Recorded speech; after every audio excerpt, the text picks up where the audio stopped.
Hello and welcome to the preview on Fulhamish brought to you by My Kind of Cruise. My name's Elizabeth and this Saturday we face Arsenal at the Cottage. Later on we'll be chatting to Harry Symeou from Chronicles of a Gooner. Fulham have lost our last two games in the league and don't come into this one in a particularly good run of form. And perhaps even more concerningly, this one is straight after an international break. Games after the international break have not been a fertile breeding ground for Marco Silva's Whites. Of the last 10 after international break, stretching back to spring 2023, we've lost 5, drawn 2 and won only 3.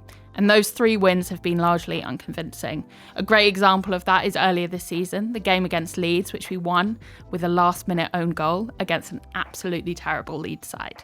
Quite a lot of our players have been away on international duty, from the Nigerian boys Iwobi Bassi and Chukwueze to Josh King making his debut for the England under-21s. If you want to learn more about that, you can check out the Thursday Club, which is live on the channel now. Sammy, Jack and James run through those players and what they got up to away on international duty. I don't want to be too negative, but Fulham don't come into this one with a particularly healthy squad either. For me, the primary concern is absolutely up front, with Rodrigo Muniz out until mid-November, it seems, and Raul Jimenez also likely to miss this game. We don't really have a third option. Marco seems unwilling to start Kusi Asare. It's not quite clear why, but it's clear that he's not really factoring in to Silva's plans, especially as he didn't come off the bench when we were desperate for a goal against Bournemouth. Where does that leave us then? Do we start Harry Wilson in the 9 or Adama Traore? It's difficult to say. There are also a few other notable absences. Kenny Tete is out for a number of weeks. Timothy Castagna will be slotting in at that right back position, which he does very well, to be fair. Also, Sasha Lukic is out in that defensive midfield position, which I think is a huge blow for Fulham. I think Lukic is one of our most underrated players. In terms of lineup then, this is kind of what I think Marco Silva will go for, with Adama Traore in that false 9 position. It might not be Adama, it might be Wilson in that false 9 position, Adama goes onto the wing, or maybe Josh King will come forward onto the wing, Tom Kearney will slip into that midfield, something along those lines. I also wouldn't be massively surprised to see Marco go for a 5 at the back here, with Emile Smith-Rowe coming out of this lineup and coming in a defender, either Cuenca or Diop. Personally, I really wouldn't want to see it. I think it will stifle us from an attacking perspective, especially with no striker, no Raul Jimenez and no Rodrigo Muniz. I think that would be definitely a concern for me, because I do think we are going to have to score at least 1 in this game if we want to get anything out of it. We famously don't really keep clean sheets, and Arsenal are a very strong attacking team. But I wouldn't hate the 5. I think it would give us a good threat on the counter, especially down those wings. There's also obviously the question about Anthony Robinson. Will he be fit to come back in? And will he usurp Ryan Sessegnon if he is? Or maybe Sessegnon will move forward into that left wing position and Anthony Robinson will play behind him. Having said all of that, and for all my concerns about the lineup and our record after international breaks, I can't help but feel just a little bit hopeful about this one. Fulham have a pretty good record against Arsenal at the Cottage over the last couple of years, including that famous win in December 2023, 2-1 against the Gunners. So, anything's possible. I hope you enjoy my chat with Harry Symeou from the Chronicles of a Gooner. That's coming up next. The preview on Fulhamish is brought to you by My Kind of Cruise, the world's first cruise booking app and website. Whether you're a seasoned voyager or you're heading out on a different kind of away day for the very first time, My Kind of Cruise has got you covered, with unbeatable prices and deposits from as little as £1. It's founded by a fellow Fulham fan, so you'll be supporting one of our own, and Fulhamish listeners get an exclusive discount at checkout. Just head to mykindofcruise.com or download the app from the Google Play or Apple App Store and use the code Fulhamish at checkout for an exclusive discount. That's mykindofcruise.com, or you can download the app. Thank you so much for joining me today, Harry. I wanted to start by asking about Arsenal's changes over the summer, the added depth, the added quality in terms of incomings. And it's a question you've probably been asked and answered a million times, especially over the last couple of weeks. But is this the season where Arsenal and primed are ready for a title challenge? I hope so. I really, really do. I think this is the first time that I look at the squad and I'm really confident that Arsenal have the ability to deal with injury problems. And I think that's an indication of the fact that they've really kind of learnt from what happened last season.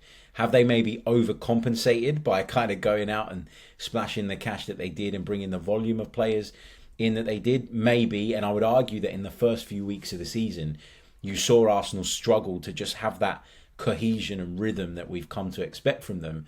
And I think that was largely down to bringing in so many different players. But, if I think about what could potentially go wrong based on what's happened in the last few seasons, I certainly feel like we're in a much better position to deal with all of those things. The main one being losing loads of key players. I mean, right now we're without Martin Odegaard.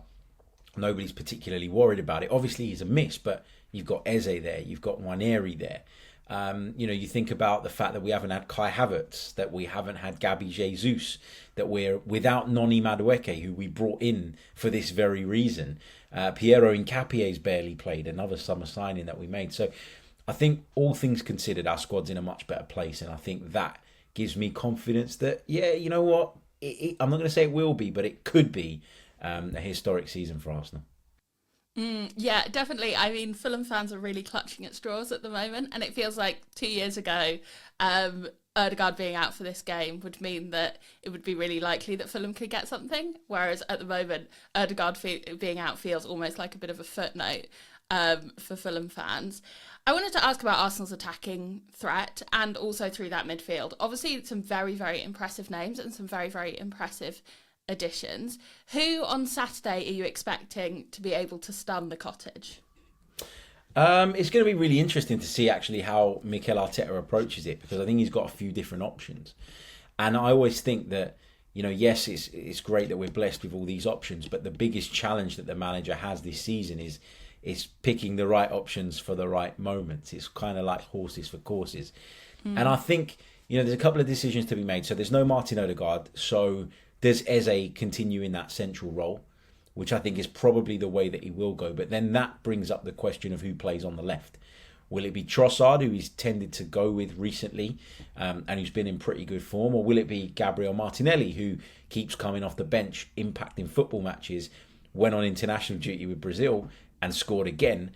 He's giving Mikel something really difficult to kind of think about. So I think for me, obviously Arsenal fans are looking at Victor Gyökeres at the moment and hoping that he can get going goals-wise. He started quite brightly, but the goals have dropped off. He's been a great facilitator for those around him, but you want to see him hitting the back of the net. But look, the guy that everybody will be looking at and the guy that I'm sure you guys will be petrified of is Bukayo Saka, because he looks back to his best. He looks sharp again. He looks fit again. And we know that he only needs half a yard. And what he's added to his game is this ability to go on the outside of people and get shots off with his weaker right foot as well, which is probably something he didn't have in the locker 2-3 seasons ago. So he's the one. He's always going to be the one in this Arsenal team, I think. Yeah, I mean, he always scores against Fulham, it feels like, but I think probably every fan comes on and tells you that Saka always scores against their team. Remember the game back in April at the Emirates when Saka was just coming back from that very long injury out, came on to the loudest noise that I've heard in a stadium for a long time, and then pretty much immediately put the ball in the back of the net. That was a pretty low night for Fulham. A very, very impressive attacking group of players from Arsenal. I'm, again, maybe clutching at straws a little bit, but are there any weaknesses defensively that you think Fulham might be able to exploit? I don't want these to be my kind of famous last words, but weaknesses, do this Arsenal team have them? Yes. I would argue they don't have them at the back, though. I would argue that that's where Arsenal are at their best. This is the best start to a season that Arsenal have ever made defensively. They've only conceded a handful of goals so far. And, I think that is indicative of two things. The quality of the individuals, Gabriel and Saliba for me, and if I take even my Arsenal hat off, and I cover a lot of other football as well, so I'll take my Arsenal hat off for a minute, they are the best centre-back pairing in Europe as far as I'm concerned. And then you think about Juri and Timber, who I would argue right now is the best right-back in the Premier League. And Riccardo Calafiori, who's been injury-free at the start of this season, which is something we never really saw throughout the duration of the last campaign, is playing out of his skin as well. So much so that Miles Lewis-Skelly, who everybody was blown away by last season, can't get in the team at the minute. So I think Arsenal's defensive unit is brilliant. It's not just the individuals, it's the structure. All of that combined makes them what they are. If Arsenal have a weakness right now, I think it's breaking down low blocks. And I'd expect Marco Silva to be well aware of that and well across that. And I'm sure he'll put the measures in place to try and stop Arsenal attacking in the areas that they want to. And I think that is what our weakness is. I don't think it's a defensive weakness. I think we're still trying to figure it out a little bit in attack with new players, new requirements in terms of how the midfielders are going to feed the ball into the front line. And I think that's where we've been a little bit underwhelming at times this season. Yeah, I think it's not outside of the realms of possibility. In fact, I think it's quite likely at this point that Marco Silva goes for a 5 at the back on Saturday. We're missing key attacking personnel up top. Definitely missing Rodrigo Muniz and maybe missing Raul Jimenez. That's yet to be confirmed. And we just haven't got the options up top. So the best that we can do, I think, is try and stifle Arsenal and play for a point, which is horrible to say, and it's horrible to say at home as well, in terms of what we can do. So in terms of that weakness then, about breaking down low box, are there any examples of Arsenal over the last few weeks that you'd want to shout out for Fulham fans potentially to look at and hope that we'll be able to replicate? I think you could look at most of our games, particularly at home, where, sometimes it's taken us a little bit of time to get going, to kind of build that rhythm and build that sort of tempo and figure out how to open someone up. Once we do it, we've got a lot of quality around the pitch. For example, you saw Zubimendi volley one in from outside the penalty area, and that was a deadlock breaker. And from then on, it was kind of like, well, now you have to come out and play us. That's the thing. The first goal for Arsenal is always really, really important for two reasons. Firstly, when they get their noses in front nowadays, you don't often fear that they're going to throw it away. It's a completely different side in that sense, and obviously that defensive stability and solidity that I highlighted is obviously really important in that. But also it means that the opposition, who are now losing the game, have to come out and play you. And I feel like, and Arsenal are not the only big team that have to deal with this, but I feel like the more respect you earn in terms of how good you are seen to be, the more likely you are to face teams that, and I'm not saying Fulham will do this, but the more likely you are to face teams that literally come for a 0-0 and have no intention really of attacking unless there's a really blatant and obvious opportunity that presents itself. And I think that, if you look back at some of the home games, Leeds, it took us a bit of time to get going, but once we did, we were fine. Forest, West Ham, all games that we've won, but all games in which there were periods where we struggled a little bit to break the opposition down. So, hopefully Fulham will be able to hit Arsenal on the counter early and be able to put one past, sort of set up the game. But I must say, as a Fulham fan, I'm not feeling too confident about this fixture. Rather than score predictions this season, rather than me predicting a 3-0 home loss, we're doing 100-1, which is a little bit different. So Harry and I are both going to give a really outlandish prediction. If it doesn't happen, no harm done. Nobody was expecting it. But if it does, then we clip it up for socials and we look mega smart. Harry, do you have a 100-1 prediction for me? Yeah, so I was thinking about this. When you asked me about this, I thought, oh my God, what am I going to come up with here? And then I started to look through you guys' team and sort of thought about some of the players that have an Arsenal past. So my outrageous prediction is that Arsenal win the game 3-2, that Saka scores a brace, Nwaneri scores for Arsenal coming off the bench, and the two Fulham goals come from Emile Smith-Rowe and Alex Iwobi, and then Arsenal fans will be singing. It was a whole game that basically was produced at Hale End, Arsenal's academy, where all five goals were scored by players that came through that. So I'm going to say that there's going to be an Arsenal connection to all 5 of the goals in a 5-goal thriller.